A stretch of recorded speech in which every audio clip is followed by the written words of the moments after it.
I'm completely stuck. Josh! Josh, are you near me? It was pitch black. Hundreds of feet beneath the Utah desert, in a winding limestone labyrinth, a man dangled upside down in a space no wider than a microwave. His chest was crushed against stone, his arms were pinned, his legs were locked above him, and the clock was ticking. John Edward Jones had only wanted a Thanksgiving adventure with his family. Instead, he found himself trapped in one of the narrowest, least forgiving places on Earth, Nutty Putty Cave. For 27 grueling hours, rescue teams fought against time, gravity, and geology in a desperate attempt to save him. But the cave had other plans. This is not just the story of one man. It's a story about the limits of the human body, the weight of hope, and a place so dangerous that it now serves as a tomb. Nutty Putty Cave lies west of Utah Lake in Utah County, hidden beneath the rocky desert surface. At first glance, it's unremarkable. Just a small hole in the ground, but beneath that entrance is a tangled underground network, 1,400 feet of narrow chutes, twisting tunnels, and vertical drops. It was discovered in 1960 by Dale Green and his friends, who gave it the quirky name Nutty Putty because of the soft brown clay coating much of its interior green. Almost called it Silly Putty, but decided Nutty had a better ring. The cave itself isn't massive in volume, but it's a technical challenge. This isn't the kind of place where you stroll around with a flashlight. Visitors had to crawl, squeeze, and contort their bodies to make it through. For experienced cavers, it was a fascinating test of skill. For scouts and college students who frequently visited, it was a thrilling rite of passage. But the risks were always there. Between its discovery and 2009, at least 4 major rescues had to be carried out in Nutty Putty. Some involved Boy Scouts who became wedged in its tightest spaces. Others were solo cavers who misjudged a turn. A metal gate was installed to restrict entry, and efforts were made to study the cave's use. By May 2009, Nutty Putty reopened under stricter management and a permit system. The hope was that better oversight would prevent accidents. But just 6 months later, tragedy struck.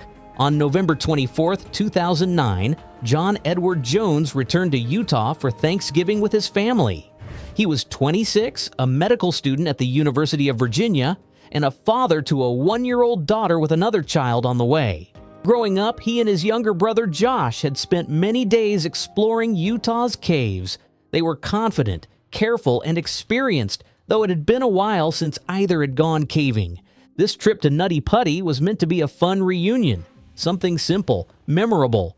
There were 11 people in the group, including friends and family. John's pregnant wife, Emily, stayed back at home with their daughter, Lizzie, while the others went ahead. John was excited, even a little nostalgic. These caves had been a backdrop to his youth. He remembered slipping through narrow corridors with Josh, their laughter echoing off limestone walls. The cold air underground had always felt thrilling, like stepping into a secret world carved beneath the earth. It was the kind of adventure that made him feel alive. For a few hours, he could forget about medical school, long lectures, and exams. He could just be a brother again, a son, a thrill seeker with dusty boots and a headlamp. The group gathered around the entrance, checking their helmets and double knotting their boots. Someone cracked a joke about how tight the tunnels were, and they all laughed. None of them thinking the danger was real. Permits were secured. Gear was packed. Spirits were high. They descended with the kind of excitement that comes from doing something both daring and familiar. Inside, the cave swallowed them whole. The light from the surface faded quickly, replaced by the cool, silent weight of earth pressing in on all sides. Every sound echoed. The rubber soles of boots scuffed rock. Breathing felt louder in the stillness. For most of the group, the main chambers were enough, a maze of passages wide enough to crouch, twist, and crawl without too much trouble. But John and Josh wanted more. They moved deeper, their headlamps bouncing against the jagged walls. They talked about old caves they'd explored, how different this one felt, how easy it was to get turned around in the tighter spaces. They checked the map again, trying to match the twists ahead with the rough layout they had studied. It was supposed to be simple. Find the birth canal, squeeze through, and head back to join the others. But down in the dark, nothing ever looks the way it does on paper. At first, things went smoothly. The main caverns of Nutty Putty, like the maze room and the slide, offered plenty of excitement for the group. But eventually, John, Josh, and 2 others broke off, looking for a greater challenge. They were interested in finding the birth canal, a tight but passable tunnel known for giving cavers a thrill and a bit of a panic attack. The birth canal was infamous. It was narrow, intense, but had a known turnaround point at the end. For those experienced enough to handle it, the reward was a rush of adrenaline and bragging rights. They consulted the map, and John took the lead. He headed down a narrow tunnel, crawling through the confined passageways, working past tight squeezes, small ledges, and awkward curves. The area was tricky, full of offshoots and confusing angles. After about 15 feet, the path undulated up and down, forcing him to twist and contort his body to keep going. The area was so narrow that shoulders, hips, and legs had to be rotated in a precise sequence. This section had a nickname, the corkscrew. The deeper he went, the quieter it got. The air felt heavier, more still. Even the sound of his own breathing seemed to hang in the tunnel with him. Each movement had to be deliberate. Any wrong twist of the torso could leave him wedged in place with no room to adjust. Dust flaked off the ceiling with every scrape of his clothing. He pressed his palms against the walls, guiding himself forward inch by inch, his boots trailing behind like dead weight. It wasn't just narrow, it was punishing. The cave gave no forgiveness. Every inch of progress came with scraped elbows and bruised knees. His helmet clunked against the jagged ceiling more than once. The headlamp cast flickering shadows that made the space feel even more claustrophobic, warping the walls into strange, twisting shapes. He couldn't turn around, he could barely look back. Still, John kept going. He believed the birth canal was just ahead. He pictured the chamber at the end, the small open pocket where you could finally sit up, breathe, reset. That belief kept him pushing. He'd done this kind of thing before. Tight squeezes were nothing new, but this time something felt a little different. The walls felt closer, the angle steeper, the path less certain. He passed a rock ledge and pushed forward again, gritting his teeth as the space narrowed. At one point, he had to exhale completely just to squeeze through his chest-brush stone. His ribs groaned. There was no margin for error down here. If he made a mistake, he wouldn't be able to fix it. And still he pressed on, trusting that just a few feet ahead, the passage would open up like it always did. Beyond that, there was a rock ledge and a sharp 90-degree bend to the left. Most cavers used this area to turn back if needed. John was 6 feet tall and about 200 pounds. There was no way he was turning around here. He had to move forward. He pushed on. The tunnel narrowed again, and John sucked in his stomach to squeeze past. It looked like it might open up ahead. At least, that's what he thought. What he didn't realize was that he had passed the known section. He was no longer in the birth canal. He had accidentally entered an unmapped area near Ed's Push, a dead-end fissure only 10 inches wide and 18 inches tall. He was heading straight into a trap. At first, it didn't seem impossible. His headlamp gave him a glimpse of what looked like a hole ahead, maybe a place to turn around. So he kept going, but gravity was no longer his friend. The tunnel sloped downward. He was now moving headfirst at an angle, deeper into the rock. Suddenly, he slipped. He might have hit his head. He might have misjudged the angle, but before he knew it, he was wedged nearly upside down.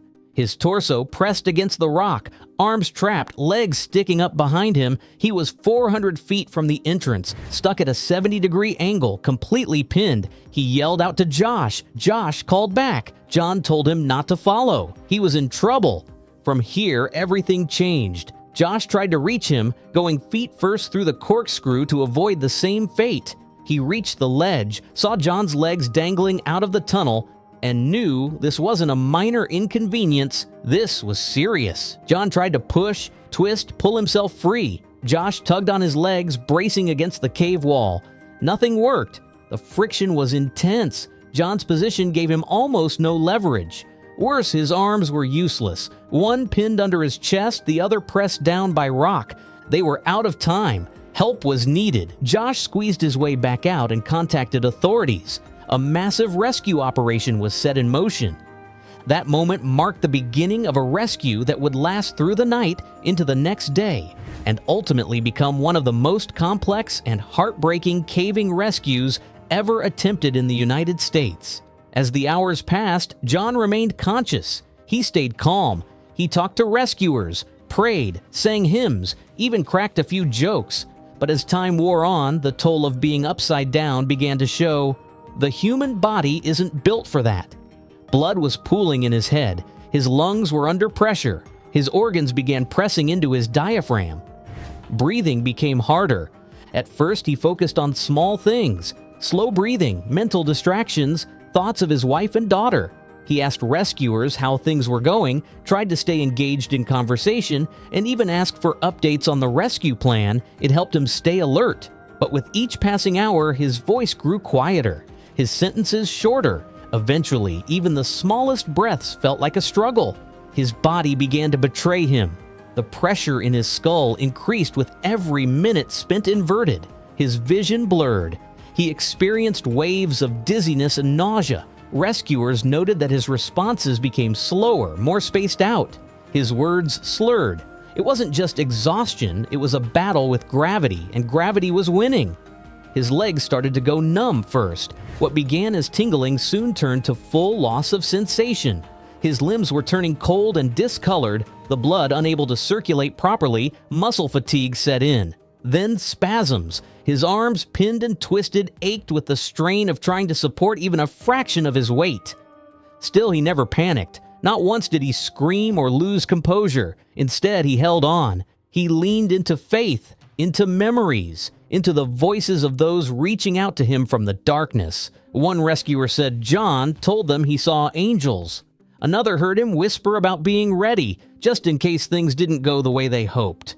As the cave closed in tighter, John's world shrank to the sound of his own breath and the flicker of his headlamp reflecting off limestone. But even the strongest spirit can only endure so much when the body begins to fail, and yet, for now, there was still hope. Rescuers worked tirelessly, trying multiple strategies. The team set up a rope and pulley system anchored throughout the cave. The setup was complex. Pulleys snaked through tight corners and sharp turns, losing efficiency at every angle, but it was their best shot.